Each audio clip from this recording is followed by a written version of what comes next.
মুমিন পুরুষ কোনদিন বিবাহ ছাড়া অবৈধ কোন সম্পর্ক স্থাপন করতে পারে না। তুমি কি মনে করেছো 14 ফেব্রুয়ারি পালন করতেছো, মা বাবা দেখে নাই? মুসলমান এগুলো করতে পারে? ইমানদারে যুবকে, মুমিন পুরুষ কোনদিন বিবাহ ছাড়া অবৈধ কোন সম্পর্ক স্থাপন করতে পারে না। হালাল স্ত্রীর সাথে প্রেম ভালোবাসা, হালাল স্ত্রীর সাথে বিনোদন, হালাল স্ত্রীর সাথে রসিকতা। পুরুষের কোনো বান্ধবী থাকতে পারে না, আর মেয়ের কোনোজন ছেলে বন্ধু থাকতে পারে না। তাই জাস্ট সেম ওটা বলে তো শয়তান আপনাকে ধোঁকা দিল। কথা ঠিক কিনা? আল্লাহর ভয়ে যৌবনকালে ইবাদতে কারা কারা করাবেন? হাত তুলেন তো দেখি। এই যৌবনকালের হিসাব নেবেন কে? তাহলে যৌবনকালে আমরা গুনাহ করব? আল্লাহর ভয়ে আমরা এই দিনগুলো কাটাবো। আল্লাহ তাওফিক দান করুন। সরে বলেন আমি। সময় থাকলে আরো কিছু বলতাম, কিন্তু আসলে সময় নেই। যুবক, তোমরা মন খারাপ করে না। যুবক, এইবার শোনো, এইবার শোনো। মুমিন বান্দার 5 আর 6 নাম্বার গুণাবলী, আল্লাযীনা হুম লিআমানাতিহিম ওয়া আহদিহিম রাউন। মুমিন বান্দার 5 নাম্বার গুণাবলী আমানত রক্ষা করা। এই জীবনটা আমানত, ছেলে মেয়ে আমানত, স্ত্রী সন্তান আমানত। হুজুরের কাছে এদিকে ভালো করে বোঝেন, বক্তার কাছে শ্রোতারা আমানত, ইমামের কাছে মুসল্লিরা আমানত, শিক্ষকের কাছে ছাত্রছাত্রী আমানত, মেম্বারের কাছে ওয়ার্ডবাসী আমানত, চেয়ারম্যানের কাছে ইউনিয়নবাসী আমানত, এমপির কাছে নির্বাচনী এলাকার মানুষ আমানত, মাননীয় প্রধানমন্ত্রীর কাছে 18 কোটি জনগণ হলো আমানত। আমানতের খেয়ানত করা যাবে না। মুমিন আমানতের খেয়ানতকারী হতে পারে না। তাহলে 5 নাম্বার গুণাবলী আমানত রক্ষা করা। আমানত রক্ষা করবে ইনশাআল্লাহ। 6 নাম্বার হলো ওয়াদা প্রতিশ্রুতি রক্ষা করা। মুমিন মুখে যা বলে, অন্তরে তা বিশ্বাস করে, কাজে তা বাস্তবায়ন করে। মুমিন কোনদিন প্রতিশ্রুতি ভঙ্গকারী হতে পারে? সরে বলে হতে পারে? তাহলে ওয়াদা রক্ষা করে লাগবে। মনে থাকবে তো ইনশাআল্লাহ। আপনি যে ওয়াদা দেবেন 100% সে ওয়াদার উপরে অবিচল থাকবে। ঠিক আছে? মুমিন কোনদিন মাইক ধরে যা খুশি তাই বলে, এ দেব ও দেব, ভোলা দিন। প্রতিশ্রুতি দাম আছে, মিথ্যা প্রতিশ্রুতি দেওয়া যাবে না। যেটা করতে পারবেন সেটা করবেন। তাহলে মুমিনের 6 নাম্বার গুণাবলী ওয়াদা প্রতিশ্রুতি রক্ষা করা। হাত তুলে বলে নামাজ পড়বো, রোজা রাখবো, হজ করবো, যাকাত দিব। হাত তোলার বেলায় 16 আনা আর আমলের বেলায় 0। এরকম হলে হবে না। ওয়াদা দিচ্ছেন না, নামাজ পড়বো, পড়তে হবে রে ভাই। আপনার ওয়াদার দাম রাখতে হবে। কথা বলা ওয়াদা প্রতিশ্রুতি ভঙ্গ করা মুনাফিকের লক্ষণ মনে রাখেন। মুমিন বান্দার তাহলে 6 নাম্বার ওয়াদা প্রতিশ্রুতি পালন করা। 7 নাম্বার আল্লাযীনা হুম আলা সালাওয়াতিহিম ইউহাফিজুন। মুমিন বান্দার 7 নাম্বার গুণাবলী নিজেদের সালাতের প্রতি যত্নবান হওয়া। যত্ন সহকারে সালাত আদায় করতে হবে, দরদ নিয়ে সালাত আদায় করতে হবে, সময় দিয়ে সালাত আদায় করতে হবে। আর একা নামাজ পড়লে হবে না। স্ত্রী, পরিবার, সন্তান যারা আছে তাদের সবাইকে নিয়ে নামাজ আদায় করতে হবে।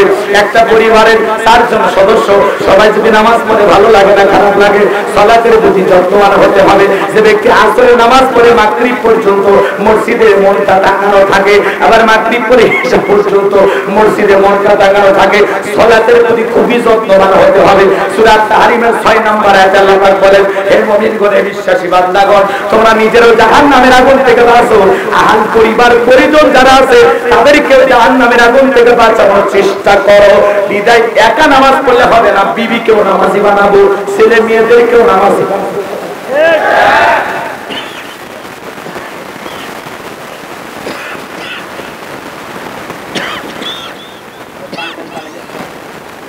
কষ্ট হচ্ছে আপনাদের?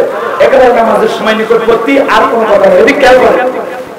তাহলে আল্লাহ 7টা গুণাবলী আংটি বলে দিচ্ছে, আংটি বলে দেবো। এদিকে খেয়াল করেন, 7টা গুণাবলী আল্লাহ 1 নাম্বার সালাত দিয়ে শুরু করলেন, 7 নাম্বার সালাত দিয়ে শেষ করলেন। তাহলে সালাতের গুরুত্ব কম মনে হলো না বেশি? কম না বেশি? এই যে ছোট বাচ্চা যদি মসজিদে যায়, কিছু মুরব্বি কিন্তু ধমক দেয়, এই আচরণ করা যাবে না, বেয়াদবি করা যাবে না। কারণ আজকের শিশু আগামীর বাংলাদেশ, আজকের শিশু আগামীর মসজিদ আবাদ করা, আজকের শিশু আগামীর নামাজি। আমাদের ছোট ছোট বাচ্চা যদি মসজিদমুখী হয়, আমরা আমাদের ভবিষ্যৎ প্রজন্মদের নামাজি পাবো। আর ওদের যদি মসজিদ মুখে না বাগাতে পারি, ওরা মাতাল হবে, সুগার হবে, ক্যাডার হবে, মাস্টার হবে, ইয়াবা হবে। কথা কথা দেখায় এদিকে দিক আল্লাহ রাসূল নামাজ পড়তেছেন, হোসাইন যা কাঁধে বসে আছে, মাগরিবের নামাজ শোনেন, অনেকক্ষণ বসে আছে, মনে করছে নানা ঘোরা হয়েছে। আল্লাহ রাসূল যখন হাতটা দিয়ে হোসাইনকে নামাইতে চায়, আল্লাহ আসমান থেকে বলেন, নবী খবরদার, হোসাইনকে আপনার কাছ থেকে নামাবেন না, যতক্ষণ নামাজে থাকবে কোনো নামাজের ক্ষতি হবে না। ও নবী, আপনি যেরকম হোসাইনকে ভালোবাসেন আমি আল্লাহও ভালোবাসি। হযরত হাসান আর হুসাইন জুমার খুতবা দিচ্ছেন, আল্লাহ রাসূল কাতারের মধ্যে খালি দৌড়াদৌড়ি করতেছে দুই ভাই। খুতবা স্টার্ট করলেন, দুই ভাইকে ধরলেন, ধরে নিয়ে এসে বলে খুতবা সুবহানাল্লাহ। এই যে ছোট বাচ্চা একটু দুষ্টুমি করবে, দৌড়ঝাঁপ করবে, ট্যাপি পানি নষ্ট করবে, এটা ছোট বাচ্চার স্বভাব। মসজিদে দৌড়ঝাঁপ করবে, জায়নামাজ কাজ বানাবে, এটা তো ছোট বাচ্চার 8-10 বছরের বাচ্চা দুষ্টুমি করবে। না করে কি আপনি 70 বছরের মুরব্বী লাভালাভি করবেন? ওই বয়স আপনার আছে, আপনার তো শরীরই চলে না, কথা কথা। ছোট বাচ্চাকে শোনেন শোনেন, ওদের সাথে ভালো আচরণ করবেন। ওরা ওযু পারে না, ছোট বাচ্চাকে একটু টেকনিক করে ওযু শিখান। 10 টাকা দিবে, 10 টাকা ক্লাস 3-তে পড়ো না, 10 টাকা দেবে। আমি যেভাবে ওযু করবো যদি দেখায় দিতে পারো 10 টাকা চকলেট। এই যে একটা কৌশল করে আপনি যদি 10 টাকা লো করে দেখাতে পারেন, আপনি ঠিক সেইভাবে ওযু করবেন, দেখবেন ওই ছেলে হুবহু আপনার মতোই ওযু করবে। কারণ ছোট আর মাথা কম্পিউটারে ভাই, ওর মাথা তো নয়, মানে নাসা বিজ্ঞানী কারখানা। ছোট মাথা কথা থাকে, রাগ করতেছেন মনে হয়, কষ্ট পাচ্ছেন। আপনি যদি মারাও যান, ওই ছেলেকে ওযু আর নামাজের ওঠা বসা শিখাইতে পারেন, আপনি মারা গেলে আপনার জানাজায় এসে 2 ফোঁটা চোখের পানি ছেড়ে দিয়ে কাঁদবে আর বলবে, এই চাচা নিয়ে আমার ওযু করা শিখেছে, এই চাচা নিয়ে আমার নামাজের ওঠা বসা শিখেছিল।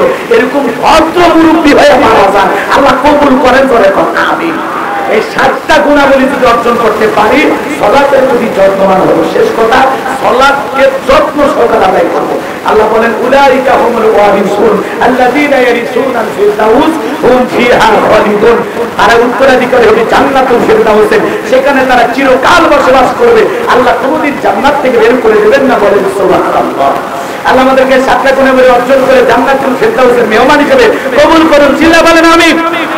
শেষ কথা আংটিটা বলে এই দিকক্ষণে অনেক দূরে দূরে মসজিদ বিদায়, যদি পারেন এখানে আযান দিয়ে আপনারা জামাতটা করেন, সবচেয়ে ভালো। মুসা নবী রেগে গেলে মাথার টুপি ভেদ করে চুল খাড়া হয়ে যেত। নবী মুসা রেগে বলে, আল্লাহ এর এত বড় সাহস, যাকাত চাইছিলাম, যাকাতের পরিবর্তে মিথ্যা ধর্ষণের আসামি বানানোর পরিকল্পনা করেছে। আল্লাহকে ছাড় দেওয়া যায় না।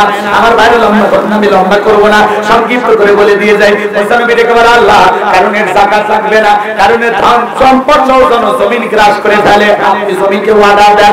আল্লাহ দোয়া মঞ্জুর করলেন। এইবার জমিনের ভিতরে হাঁটু পর্যন্ত গেছে। ও বলে, ব্যাপার না, দেহের শক্তি আছে, উঠতে পারবো। মাথা পর্যন্ত জমিনের ভিতরে চলে গেছে, বলে ব্যাপার না, উঠতে পারবো। গলা পর্যন্ত যখন কারণের জমিনের ভিতরে চলে গেছে, ও বলে, মুসা রে, ধন সম্পদ আছে সব তোমার, তোমার আল্লাহ, তুমি নিয়ে যাও, আমার জানটা ভিক্ষে দাও। মুসা নবী দেখে বলে, আল্লাহুস সামাদ, আমার আল্লাহ অমুখপেক্ষী, আমার আল্লাহ কারোর কাছ থেকে কিছু নেয় না, আমার আল্লাহ শুধু দিয়েই যায়। তোর ধন সম্পদ সহ জমিনের ভিতরে চলে যা, আর পৃথিবীর ইতিহাসে সাক্ষী থাক, তোর মতো যারা কৃপণতা করবে, আল্লাহ রাস্তায় যাকাত দেবে না, ধন সম্পদ বিলাবে না, কঠিন কিয়ামতের ময়দানে তুই কারণের সাথে আল্লাহর আদালতে তাদের বিচার হবে। যাকাত হলো আপনার সম্পদকে পবিত্র করে। যাকাত দেবেন না, স্বর্ণ রূপা টাকা পয়সা জমা রাখবেন। পবিত্র কুরআনুল কারীমের সূরা তাওবার ভিতরে আল্লাহ পাক জানায়া দিয়েছেন, যারা যাকাত দেয় না, স্বর্ণ রূপা টাকা পয়সা জমা রাখে, আপনি তাদেরকে আযাবের সুসংবাদ দিন। আপনার সম্পদ আপনার জাহান্নামের শাস্তির কারণ হবে। কথা বলতে কি না? তাহলে যাকাত দেওয়া ফরজ। আমরা যাকাত দেব তো ইনশাআল্লাহ। যাকাত দেওয়া মানে দয়া বা করুণা করা নয়। আমার যাকাত দেওয়া ফরজ, গরিবের যাকাত খাওয়া ফরজ নয়। আমি গরিবের হাতে যাকাতের টাকা দিলাম, গরিব আমার যাকাত গ্রহণ করে আমাকে ফরজ ইবাদত পালনের সুযোগ সৃষ্টি করে দিয়ে গরিব বড়লোক দয়া করেছে। আর গরিব বড়লোক খুঁজবে না, উচিত হলো ধনী গরিবকে খুঁজে যাকাত দেওয়া। সমাজ পরিবর্তন করে দিবেন তো যাকাত। আল্লাহর ভয়ে হিসাব করে আল্লাহ পাক আমাদের সবাইকে যাকাত দেওয়ার তৌফিক দান করুন। ধরে বলেন আমিন।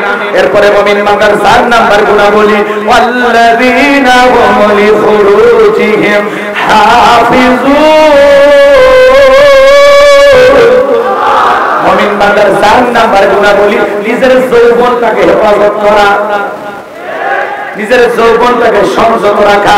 মুমিনের যৌবন হোটেলে বিক্রি হয় না, মুমিনের যৌবন পার্কে বিক্রি হয় না, মুমিনের যৌবন হালাল স্ত্রীর কাছে খরচ হবে বৈধ তরিকায়। আরে যৌবনকালের হিসাব নেবেন কে? আপনি আমি যৌবনের তারুণায় গুনাহ করতে ভালোবাসি, আর যৌবনকালের ইবাদত আমার আল্লাহ ভালোবাসেন। যুবক রে, যৌবনকালে লম্বা সময় সিজদা দেওয়া যায়, লম্বা সময় রুকু করা যায়, লম্বা সময় নামাজের মধ্যে দাঁড়িয়ে থাকা যায়, যেটা বৃদ্ধকালে সম্ভব নয়। এজন্য যৌবনের টাইমটা দিতে হবে কারে? আর আল্লাহ শিশুকালের হিসাব নেবেন না, নেবেন কোন কালের? যৌবনকালের। এজন্য বেদডাঙ্গা যুব সমাজকে বলবো খালি মাহফিল করলে হবে না, 5 ওয়াক্ত নামাজও পড়া লাগবে। একবার পাবনা ঈশ্বর দিতে নামাজ পড়ে ভাইরা আমার ওয়াজ করে বুঝেন নাই, নামাজের জন্য ফজরের সময় কমিটিকে ডাকলাম, ভাই চলেন নামাজে যাই। ভাই হুজুর আপনি যান। আমি বললাম ভাই চলেন, আমি তো মসজিদ চিনি না, একটু নামাজে যাই। আমি বললাম না আপনি যান। আর একবার যদি বলতাম হাদিয়াও দিত না, দেখো দিত না, কথা কম ঠিক কিনা? খালি মাহফিল কমিটি হলে হবে না, এই আমল ওনাদেরও করা লাগবে। এই যে মাইকালা সারা জীবন কত বার শুনলো কিন্তু পরিবর্তন হলো না। আর রাগ করিস না, রাগ করিস না। এজন্য যুবক তোমাদের শুধু আজ মাহফিল তাফসীর মাহফিল দিলে হবে না, আদর্শ মানুষ হতে হবে। বেদডাঙ্গা যুব সমাজ হবে নামাজি। আল্লাহ কবুল করেন, জোরে বলেন আমিন। নামাজের সময় মুনাজাতের সময় হাত তুলে বাধা দিতে হবে, স্বেচ্ছাসেবক রেডি থাকবে। কষ্ট পাচ্ছেন আপনারা আমার ভাইরা? তাহলে যৌবনকালের ইবাদত পছন্দ করেন কে? আরো জোরে বলেন কে? আর যৌবনকালে নফসের ধোঁকায় পড়ে আমরা গুনাহ করতে ভালোবাসি। হযরত আলী রাদিয়াল্লাহু তাআলা আনহু বলেন, তোমরা যৌবনের তারুণায় গুনাহ করো, একদিন তোমাদের যৌবন থাকবে না, আমলনামায় গুনাহ ঠিকই লেখা থাকবে। কথা কোন ঠিক কিনা? এই রঙের যৌবন একদিন জং ধরবে, কাঁচা দাড়ি একদিন সাদা হয়ে যাবে, গায়ের চামড়া একদিন ঢিল হয়ে যাবে। কথা বলে তোমার গহনা দিনে ফুরাইয়া যাইবে, গহনা দিনে ফুরাইয়া যাইবে, যৌবনে লাগবে ভাতি। ওই যে দেখো ডাকিতেছে তোমায় কবরের মাটি, ওই যে দেখো ডাকিতেছে তোমায় কবরের মাটি। কথা ঠিক কিনা? এ যুবকে, আল্লাহর ভয় থাকলে যৌবনের তারুণে তুমি গুনাহ করতে পারবে না। মুমিন পুরুষ যে আল্লাহকে ভালোবাসে, মুসলিম পুরুষ, মুসলিম যুবক কোনদিন যৌবনকালে অবৈধ প্রেম ভালোবাসা করতে পারে না। আগে আমরা দাখিল আলীর পরীক্ষা দিয়েছে, প্রেম ভালোবাসা কি বুঝি নাই। আর এখন ক্লাস 5 এর ছাত্র, এটা আমার ক্লাস 7 এর ছাত্রী, বালিশের নিচে 7টা সিন কাট পাওয়া গেল। সমাজ যাচ্ছে কোন দিকে? কথা কথা আল্লাযীনা হুম লিফুরুজিহিম হাফিজুন। আল্লাহ বলেন 4 নাম্বার গুনাহ হলো নিজের যৌবনটাকে হেফাজত করা। মুমিন বান্দা নিজের যৌবনটাকে কন্ট্রোল করবে আল্লাহর ভয়ে, কারণ যৌবনকালের প্রত্যেকটা দিনের হিসাব দিবেন কে? যৌবনের পরীক্ষা দিয়েছিলেন ইউসুফ আলাইহিস সালাম। লম্বা ঘটনা, আমি বর্ণনা করলাম, সংক্ষিপ্ত কথা শোনেন। ইউসুফ আলাইহিস সালামকে জুলেখা নিজের কামনা বাসনা পুরো করার জন্য 10টা দরজা তালা মারছে। কয়টা? 10টা দরজা তালাবন্দি কইরা কাছে যা বলে দিনের ঘরে যাওয়ারে পানি যাবে না। হুজুর তো কিছুই বোঝে না, হুজুর সব বোঝে কিন্তু নারীদের ছলা কলা বোঝে। শোনেন শোনেন, শোনো ভালো করে শোনো। এইবার জুলেখা নিজের কাপড় গুলো ছিঁড়ে ছিঁড়ে দেবতার মুখ ঢাকতেছে। ইউসুফ আলাইহিস সালাম তাকে বলে, কাপড়ে ঢাকিলে তুমি দেবতার মুখ, কি দিয়ে ঢাকিবা তুমি বিধাতার মুখ? কাছে আসে বলে, ইউসুফ রে তোমার চোখ দুটো ভারী সুন্দর। ইউসুফ আলাইহিস সালাম তাকে বলে, এই চোখ যে আল্লাহ সৃষ্টি করেছে তারে তুমি ভয় করো, ইন্না খাফুল্লাহ, অন্তরে আল্লাহর ভয় না। ইউসুফ আলাইহিস সালাম তাকে বলে, আল্লাহ জুলেখার মনের অবস্থা আমি বুঝতে পেরেছি, আল্লাহ গো আপনি ছাড়া এখান থেকে বাঁচানোর কেউ নাই। ওমায়া তাওয়াক্কাল আলাল্লাহি ফাহুয়া হাসবুহু, যে আল্লাহর উপরে ভরসা করে তাওয়াক্কুল করে আল্লাহ তার জন্য যথেষ্ট হয়ে যায়। ইউসুফ আলাইহিস সালাম আল্লাহকে স্মরণ করে আল্লাহর উপরে তাওয়াক্কুল করে রেখে বলে, আল্লাহ আমার ইজ্জত বাঁচানোর জন্য দৌড় দেওয়ার দায়িত্ব আমার, আর আপনার পুত্র থেকে তালা খুলে দেওয়ার দায়িত্ব আপনার। এই কথা বলে আল্লাহর উপরে ভরসা করে মারছে দৌড়। একে একে আল্লাহ সব দরজার তালা খুলে গেছে। শেষ দরজায় জুলেখা মারছে, পিছন থেকে থাবা এক আলো মেরে জামা ছিঁড়ে গেছে। ইউসুফ আলাইহিস সালাম বলে, জামা ছিঁড়ে যায় যা, ইজ্জত দেওয়া যাবে না। বলেন আল্লাহু আকবার, আরো জোরে বলেন আল্লাহু আকবার। কিন্তু কথায় আছে, যেখানে বাঘের ভয় সেখানে রাত হয়। সেই দরজায় যা লেগে তার স্বামী আজিজ মিসর দাঁড়ায় আছে। স্বামীকে দেখা মাত্রই জুলেখা নেকা কান্নার অভিনয় শুরু করেছে। দেখবেন যে মেয়ে কথায় কথায় নেকা কান্নার অভিনয় করবে, বুঝবেন ওই মহিলার ভিতরে ভেজাল আছে। কথা কর আগে কান্দে দেখ, কথা করে কান্দিস তো কি হবে? আমার কেউ নাই, কেউ নাই, কি হবে? যে মহিলা কথায় কথায় কান্দে, কথা কওয়ার আগে কান্দে, বুঝতে না ভিতরে শয়তান আছে।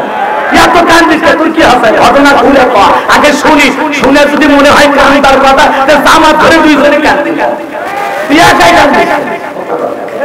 চলে নেকা কান্নার অভিনয় করতেছে, নেকা কান্নার অভিনয় দেখে বলে এই ইউসুফকে ছেলের মতো দেখতাম, আজকে ইউসুফ আমার ইজ্জতের দিকে হাত বাড়াইছে, আর একটু দেরি হয়ে গেলে সর্বনাশ হয়ে যেত, আপনি ইউসুফের বিচার করেন। আর মনে মনে বলতেছে মরার স্বামী আসার সময় চাইনি না, আর একটু দেরিতে কথা কয় না, মনে মনে বলতেছে আরেকটু দেরিতে আয়, আর উপরে বলতেছে ইউসুফ আমার ইজ্জতের দিকে হাত বাড়াইছে, মিথ্যা দর্শনের অপবাদ দিয়া, মিথ্যা তহমত দিয়া বিনা দোষে ইউসুফ নবীকে 9.5 বছর জেল খাটাইছে সুলেখা।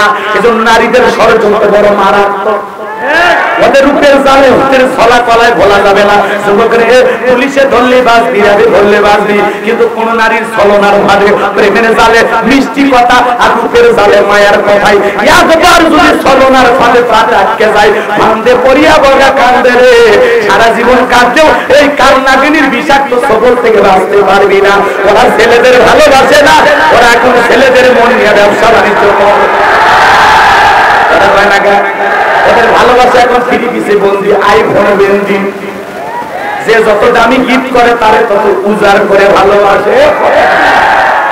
কথাগুলো শুনতে খারাপ, কিন্তু সমাজের বাস্তবতাটা এক একটা ছেলের 8-10টা প্রেমিকা, এক একটা মেয়ের 9টা হয়, আল্লাহ সমাজে আছে না নাই? সমাজ এই যৌবন রং তামাশায় কাটালে হবে না, এই যৌবন কালের হিসাব নেবেন কে?